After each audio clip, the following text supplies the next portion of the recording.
Welcome to the TIMFD podcast. Today is my favorite day is about appreciating every day as it comes, no matter what life throws at us. We hope that this podcast speaks to you, and if it does, please like, share, and comment.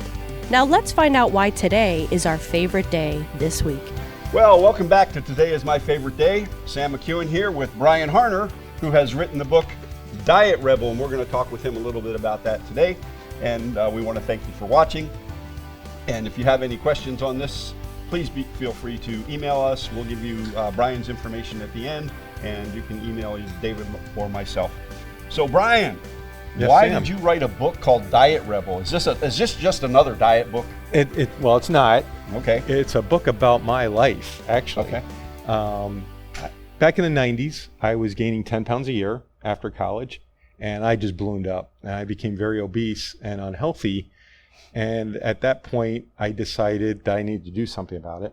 And we can talk about this a little bit later. I got hooked into running. I started running and got hooked into running. I did that to lose weight, and I did. Eventually, I lost about 100 pounds. Wow. And during that time... And you've kept it off, obviously. And either that or... Yep. Well, it took about 6 years, and now it's been 18 years since I kept it off. Oh, wow. So I've kept it off for 18 years. So during that 6-year period, though, I did everything that's basically in the book. That's how I figured it out. Okay. And so it's not just a diet book. It's a book that I was the guinea pig for. Okay. So you start the book off by making a statement that you said to your wife that while you're in this obese condition, you were going to run a marathon while you're drinking beer, eating nachos. Right. Is that correct? That is correct. Oh my goodness. We were at a place called, I kind of pitch a bar restaurant. Yeah, I don't know. It was a place called Zeb's, and we were having I had this big plate of super nachos. Normally you share that with your wife, right? Right. But for me, that was yours. That was mine. She had something else. I forget what she had. And of course we were drinking beer with that. And so you're right about that. And I just all of a sudden came up, and I wasn't talking to her. I mean, she knew I was unhappy with my weight and health, but she didn't know that I was contemplating this. But I just blurted out saying, I'm going to run a marathon. And I felt like I needed to pick her up off the floor because at that time, seriously, I know this sounds like hyperbole, but I could literally not even walk across the street. Wow. Without it being a near fatal event, right? I was that out of shape. I mean, I just couldn't walk anywhere, do anything. I mean, I could walk. I wasn't like 400 pounds, but, I was huffing and puffing, walking up a flight of stairs like crazy. So I did, but I eventually did. I bought the runner's handbook by Bob Glover. It gave everything from beginning running all the way through marathoning. Okay. Now, it took me about 4 years to run my first marathon, but I did. I ended up becoming a marathoner. So what kept you motivated? What was your motivation to keep running towards a marathon? Well, a couple of things. I always wanted to be a runner. I grew up in the 70s as a kid, 70s and 80s, and that was the running boom. We had Jim Fix, and Bill Rogers was the American marathoner, so the running boom of the 70s. So I always had that inkling to want to be a runner. But the big thing was the future, my health. I mean, I was in my early 30s, and I was killing myself. Yeah. Mm-hmm. I was on the road to diabetes and worse. And if I kept going, I would have eventually ended up 300, 400, 500 pounds maybe, right? Right. And I had other goals. I wanted a family. I wanted to be active. I didn't want to be in like a wheelchair and have kids. Right. So my motivation, and this is important, my motivation was never at this point, because when my motivation was to lose weight, I failed. So once I realized that my motivation needs to be something bigger than just numbers on the scale, that's when I had success. Okay. So dieting's not all about these various plans and things like that. I got to tell you a funny story here, okay? So I ran restaurants for years, and we owned one in a little tiny town. It's called the Corner Restaurant in Kemmerer, Wyoming, and I think they named it Kemmerer because it was so stinking cold there that they couldn't just say Kemmerer, right? And so anyway, we would have our Weight Watchers group come in every Monday. They'd come in every Monday, order liver and onions. Right? Oh, I love the liver and onions. Yeah, I love liver and onions too. But anyway, that was their time together, and And then they got to a point where they wanted us to cook the liver on a charbroiler. Now, I don't know if you've ever put raw liver on a charbroiler, but it slips right through. So we cooked it on the grill in oil, and then threw it on the, to give the charbroiled look. Anyway, but then every one of those ladies would be in sometime during the week and either have prime rib with baked potato and all the kind of everything else on it. And so I don't think they all did very well with their Weight Watchers. But anyway, that was just, there's all sorts of programs out there. And in reading your book, this is not about a program. No. This is about a mindset change, right? Is that what I'm talking about here? Very, very much so. The very first thing that I address in the book is asking a couple questions. Mm-hmm. And the very first question I ask to be answered honestly is, why do I overeat? Right. And until I figure out why I overeat, everything else is kind of moot, because even if I lose 5 or 10 pounds or whatever, go on a diet, white knuckle it, and lose a few pounds, I'm just going to revert to my old habits. Right. So for me, the reason I overate was I was depressed. Okay. I hated my job. I hated my life. I moved to a very cold, dark, depressing place. Sorry, my friends in Rochester, New York. But, I'm not built to have 9 months of winter. Right. Right. Now I live in Florida, so I escaped that. Yeah, right. You escaped that. So it was, I was depressed, but I eventually, just a plug for Rochester, and I love my friends in Rochester. So I did get friends, but this was before I had my best friends up there. But I was depressed, and I ate to cover that up. Okay. I ate at work because I hated my job. I was bored, right? I ate when I came home for something to do because I was not looking forward to the next day. So I comforted myself with food. Yeah. And it just spiraled more and more out of control. So I needed to deal with the depression first, which I did. Okay. And we're all about getting professional help if you need professional help for counseling, for depression, for whatever. So you'll see more about that coming up in future episodes. But I like your first note to the reader. You have a love-hate relationship with food, and okay. Oh. Do we have to start over? No. Okay. Remember what you were just saying. Okay. You start that way. Yep.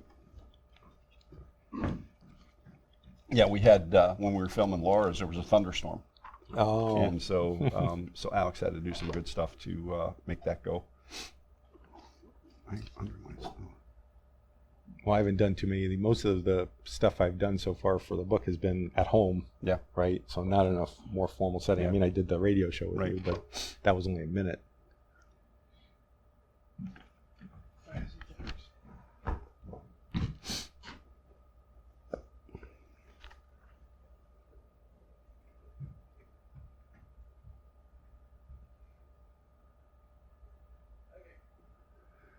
So, Brian, one of the things that you said at the beginning of the book is you mentioned a love-hate relationship with food. Mm-hmm. And so how did that start? Well, when I was young, I was a skinny kid. Okay. And in 3rd grade, I fell off. Nowadays, everybody's wrapped the kids in bubble wrap and stuff, right? But our playgrounds, there's no lie, was asphalt. Yeah. Mm-hmm. Right? Yep. And we had this merry-go-round on this asphalt playground, and I had 1 foot on and 1 foot off, and somebody came up and spun it. So I went flying, and I landed on my shoulder. I broke my collarbone. Well, that was the start, because for the next 8 weeks, I couldn't do a whole lot of my activity. So I started eating. And that was also the year that, some bullies decided to attack me and some friends, mm-hmm. right? So I started eating back then to comfort myself. I didn't have a great relationship in my home life either. Mm-hmm. Don't need to get into that right now. But so, I started eating food. And then, so after that, it was just a roller coaster. High school, I sprouted up and got, thin. College then, everybody gains weight in college. And then after college, I lost weight. So it was one of these things that, the love-hate part was I love food. I still love to eat. Mm-hmm. But I hate it when I eat too much. I don't feel good, and I gain weight. Right. Yeah. No, I'm right there with you. So you deal with the SAD diet. Do you want to explain to our listeners what a SAD diet is? Well, SAD is simply standard American diet. Yep. Yeah. It's basically what we eat.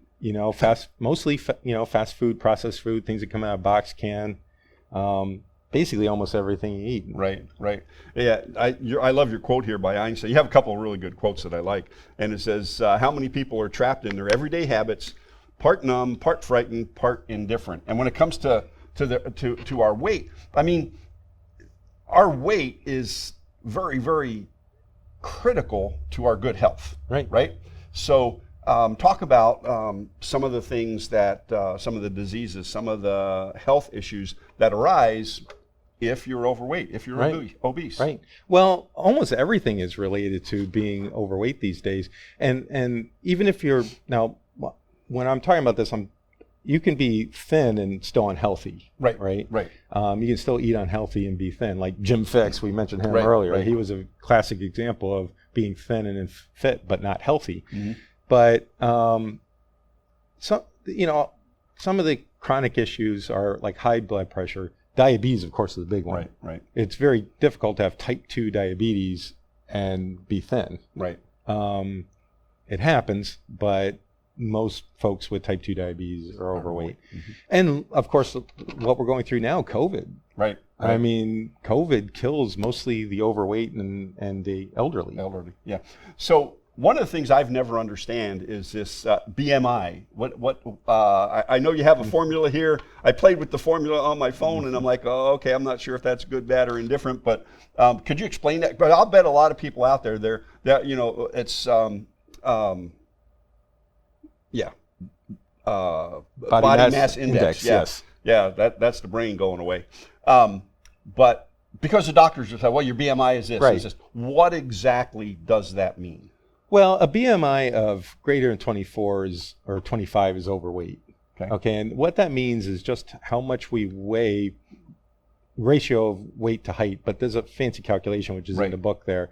But it's basically how much we weigh for our height.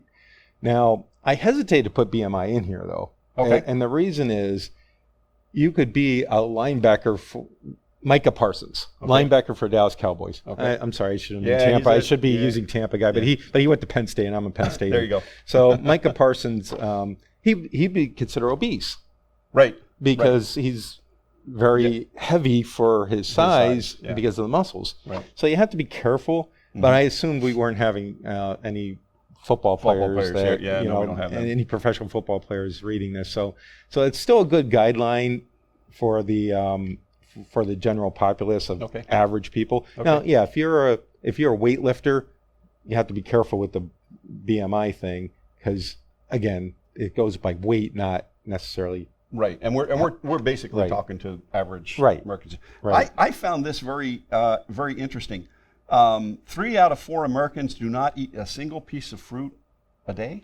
Can you believe that? No, and no, that's amazing. I mean, is that still hold? Is that a real thing? It probably got worse. Oh my goodness. Well, think about it. What do we do? What do most Americans do? Professional Americans especially, right? Yeah. What do? We get up in the morning, we make our coffee. On the commute to work, we stop and get Dunkin' Donuts or fast food. Mm-hmm. Then at lunch, you go out to eat for lunch, and again, that's going to be a sandwich or pizza or fast food or whatever, right? Right. Then you come home for dinner, and you're tired. You're going to make something out of a box, right? Yeah. You're going to make pasta, or maybe go out to eat again. Yeah. So there's not a lot of we don't have, our lifestyles don't, unless you make a decision to eat healthier, our lifestyle just doesn't give us many opportunities. Yep. So in case you just joined us, I'm talking with Brian Harner. Brian wrote the book, The Diet Rebel, and we're talking about weight, being overweight. But the book is called Diet Rebel. It is not a diet book, which when you first asked me to look at this, I'm like, okay, what am I getting into here? And I thought, and I really enjoyed reading it. And there's a lot of personal stories in there. And Brian takes you on his journey, and it's a very good book, and it's a very good formula. So for example, I just came out of congestive heart failure, and prostate cancer surgery. I am, according to this, I am overweight. According to the BMI, I am overweight, okay? Just another couple of points and it's obese. But that's what it is. Now, the cardiologist says a lot of it's water. Right. So what would be my first step? Well, again, identify the causes of, why you're overweight. For you, you might have some health issues. It might not be just overeating, right? But that would be the number one step. And then decide where you want to go. Okay. Like for me, remember, I took care of the depression and then I made a goal of running marathons. I mean, that was a pie in the sky goal back then. I'm not suggesting you need to. No. Don't get me wrong. You don't have to make a goal of running marathons. Yeah, that was my goal. Right. But you might have a goal of maybe helping out your congestive heart failure. Right. And dropping a few pounds to help that, and that might be the goal that really motivates you. So what would folks look for in their and I understand setting that why, that very first step of number one, why you're overeating, right? And is it you just pick or you don't make healthy meals and things like that, and then having that goal, that first goal to, and for me it has to do with the congestive heart failure and I need to move forward, but you have a whole blueprint in here and I really want to get into that, but what are some action steps that a person could take right now to start moving forward with your plan? Right. Well, the very first thing that I did, I'll just give you an example. The very first thing I did, well, let me back up for a second. Weight loss is very simple. It's not easy because of all the other factors. It's mostly a mindset issue, right? Mm-hmm. Like you said before. But it's very simple. To lose weight, all we have to do is consume fewer calories than we burn off. Mm-hmm. That's it. There's no magic pill. That's the magic pill. That's the formula. Yeah. That is the formula. Yeah, but you can't sell a ton of all those books that tell you, to eat this, eat that, and you can't sell a ton of books if people understand the formula. So we have to attack the mindset and habits, basically. Okay. And how you do that is by answering the questions we talked about, setting goals, and really attacking it. Now, I do have, within the Diet Rebel blueprint, there are actionable steps. Right. And there is, you do have to be aware of how many calories you're taking in versus how much you're burning off. If you're not aware of that, you're never going to lose weight. Right. You're just not. You have to attack the mindset, but then there's the literal physical steps you need to take. For me, when I first started out, the very first thing I did, well, I really did two things, but the very first thing I did was switch from diet soda or regular soda to diet soda. Okay. I lost 20 pounds just on that one change. Oh, wow. Because I cut out, because I was drinking, 2-3 diet sodas when I went out to eat. I went out to like a Chinese buffet. Right. I would just go up to the soda machine as many times as I want. Right. I mean, I probably cut out 500 to 1,000 calories a day just in soda. Wow. Okay. Yeah. And I'm not an advocate of drinking a ton of diet soda because there's other health issues with that. I pretty much cut out most soda now in my life, but back then, that's the only thing I did. And how did that affect my life? Not at all. I didn't notice I was doing anything different. Yeah, soda tasted a little bit different, I guess. Yeah. But then I started running, of course, and that helped shed off some pounds. But I didn't start day one trying to get to the end. Yeah. But that's how most diets go. Right. They start off day one trying to get to the end. Right. And so it's really tough. We did keto. My wife played around with paleo and all that kind of stuff. We'll talk a little bit more probably in the next show. But yeah, day one you're looking at you're going to lose this weight all at once, right? Right. Yeah. So. And that's another important thing though, if I can address that for a second. Yeah. Weight loss, especially if you have like 5 or 10 pounds, expect that to be a couple weeks. White knuckle it. Do whatever diet you want like that. Mm-hmm. But if you're 50, 100 pounds overweight or whatever, pick a number, whatever, and you have a chronic eating problem, that's what this book is for. This is really to attack the mindset, to help people build up the habits that it takes for permanent weight loss. So, chronic eating habits. We're running out of time here, but could you lead us up to our next session by talking about some of those chronic eating habits that we should be aware of?